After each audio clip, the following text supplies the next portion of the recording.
Hello guys, and welcome to How to Feed the Beast. This is going to be a series of short videos where I'm going to be showing you how to build and use some of the different machines and items in the various mod packs of Feed the Beast. Now, one of the things I want to avoid doing is showing you how to build all of the stuff from vanilla Minecraft, so I'll only be showing you that kind of thing if it's important to what we're doing on the day. But today we're going to look at power. Now, one of the things I like to use for power are the peat-fired engines. Peat-fired engines are part of the Forestry Mod.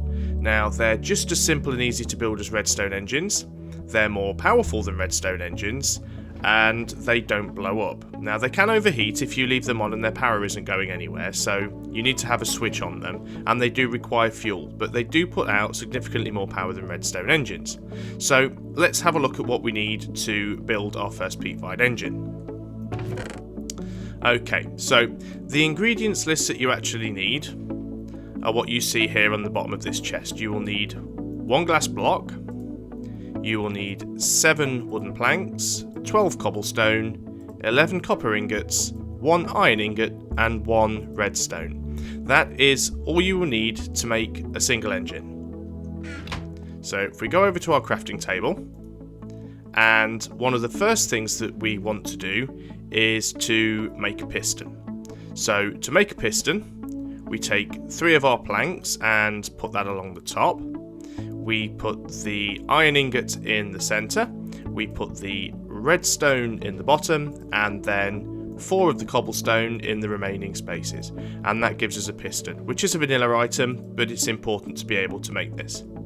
What we need to do then, take the remaining 4 wooden planks and split them into sticks, and you'll get 8 sticks from those. And then arrange the 8 sticks north, south, east and west. Do that twice and you will get a wooden gear times 2. Place the wooden gear back in the centre, and with the remaining stone north, south, east and west, and you will get 2 stone gears. Put the stone gears back in the centre, and with the copper, we don't want to use all of it, but 2 on either side, north, south, east and west, and we will get 2 copper gears. So what you should have now is 1 glass block, 3 copper ingots, 2 copper gears, and a piston. The piston goes in the middle slot at the bottom, with 1 copper gear either side, the glass block in the centre, and the 3 copper ingots go across the top. And there you go, you've got your peat-fired engine. So let us take that, and I will head down into the basement. And here we are, in the basement, trying desperately to avoid the mouse lag I seem to be having at the moment. So as you can see, I've actually got a number of peat-fired engines in here already. While these engines are powerful, and they can run a single machine quite nicely, sometimes it's useful to have more than one, particularly if you are going to be running a lot of machines later on. Now, as you can see, along the top there, I've got a golden conductive pipe, and then there are wooden conductive pipes that run from each of the engines up to the golden conductive pipe. This means any machinery I build upstairs, I can just hammer a hole through the floor and connect it to the pipe. So let's go ahead and place our last engine there. So now they're all connected. Now if I right click on the engine, you will see that it requires an input. It says here no fuel. So what you need here is peat. It's a peat-fired engine. And as it burns the peat and creates power, it also outputs ash as a byproduct. Now, ash is something that's useful for other machinery later on and other items, so we do want ash as a byproduct. Now, what you can see here along the bottom of these engines, I have a redstone wire that runs the entire length of all the engines and up the wall, and that actually goes to a switch upstairs. So what that means is I can actually turn these engines on and off with a single switch when I'm not using them, and they won't overheat. So, a fuel source. Let's go and have a look at how we get ourselves some peat. Okay, so producing peat blocks are fairly easy to do. But one thing you will require is water, so it's always worth making yourself an infinite water source if you don't have one already. What you'll need to do is make yourself 2 buckets and go and find a water source, a lake, a river or something, and get yourself 2 buckets of water. Let's go and put those down on our hotbar there.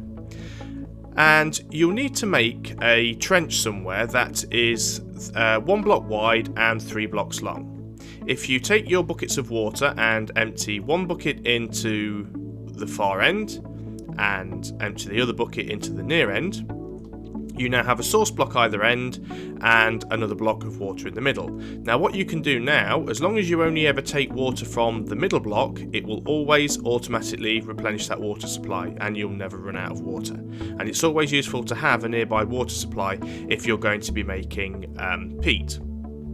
So what you will actually need to make peat is buckets of water, which we already have. You will need sand and you will need dirt. Go over to our crafting table, put the bucket of water in the centre, and then the dirt I think goes top, bottom, left and right, and the sand goes in the 4 corners. No, I've got that the wrong way around. The dirt goes in the 4 corners and the sand goes up, down, left and right. There we go. And we have 6 bog earth. Now instead of using a bucket of water, you can use a water capsule or a can of water, or a water cell, and that will give you 8 bog earth. Using a bucket of water only gives you 6 bog earth. Now you do get the bucket back once you've done that. So what you need to do then once you've got bog earth is plant that down. Again, avoiding this terrible mouse lag. So we'll get our bog earth and put that here. So let's just pop that down. Now bog earth, I'm using the Sphax texture pack here. And the bog earth is this sort of very dark looking, almost cobblestone look. We'd need a bit more bog earth actually, so let's go and do that now. Wow, this is like running on ice. I'm not too sure what's going on here with this mouse lag. I shall sort that out for the next video. So again, water bucket in the middle. And I think I'm going to get this wrong again now. Is it dirt in the corners? Yeah, there we go. So the dirt goes in the corners and we've got ourselves some more bog earth. Now I am going to need some more water here, so I'm going to get my bucket and fill it back up from my infinite water source. There we go. It's still switched to the empty bucket, but it's filled that one up down there. So let's jump back up here and put in these remaining blocks. There we go. Put the water back in the centre. Now the thing with bog earth is to turn it into peat, it actually needs to be next to a water source or a water block like we've done there. So if we look over here, you can see that some of these blocks have already started to turn. And if we dig one of those up, oh, let's get it there, and just jump in and collect what we've dropped. And as you can see, we now have peat. And you also get some dirt back on occasion when you do this, and then you just put a piece of bog earth back in, and over time that will turn back into peat. Now I will be showing you later on how to mass produce this and do it on a larger scale, because if you're running a lot of engines you're going to need a lot of fuel, but this whole process can be automated. So I hope that's been useful to you and it's given you a good idea of how to start producing your power early on in the game. If you've enjoyed this video, please like, subscribe and share, and I can continue to make them for you. If you have any requests, please leave it in the comments below if you've got particular machines or mods that you'd like to see, and I'll be able to put a little video together and show you how to use that mod or build those machines. So, until then, I've been UnstableVoltage, and thank you for watching.